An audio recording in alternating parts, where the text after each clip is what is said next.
Joining me now is Grégoire Niodet from French NGO CCFD Terre Solidaire. Hello, thank you very much for coming in. Thank you. If you could start off by telling us what this counter-G7 is all about, how many people are taking place and what are taking part, and what's the plan?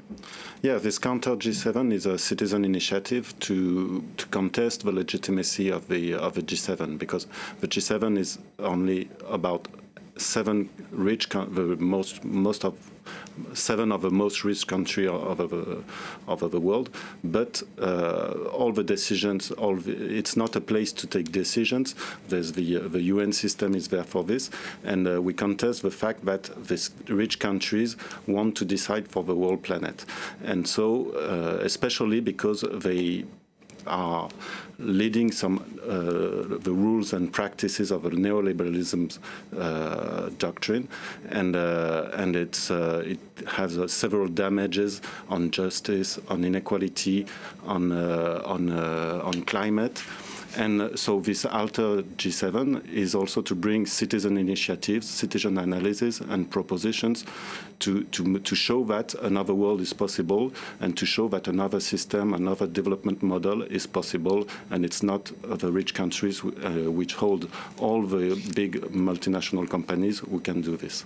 You say another system is possible. What do you mean by that, and what are you suggesting we do instead?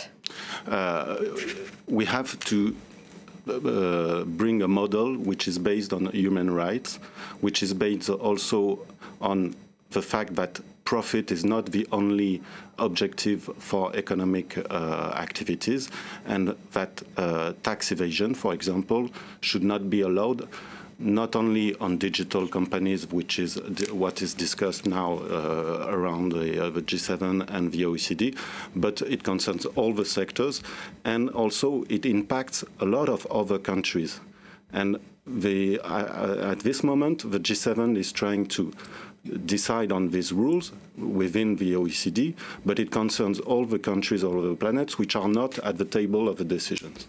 But do you think, for example, doing more about tax evasion would actually make a difference in terms of inequality? Would the money saved by the state necessarily benefit the poorer people? If the states get the money he has to get, through the tax, it can lead some strong public policies on social issues, and also for the ecological transition we urgently need.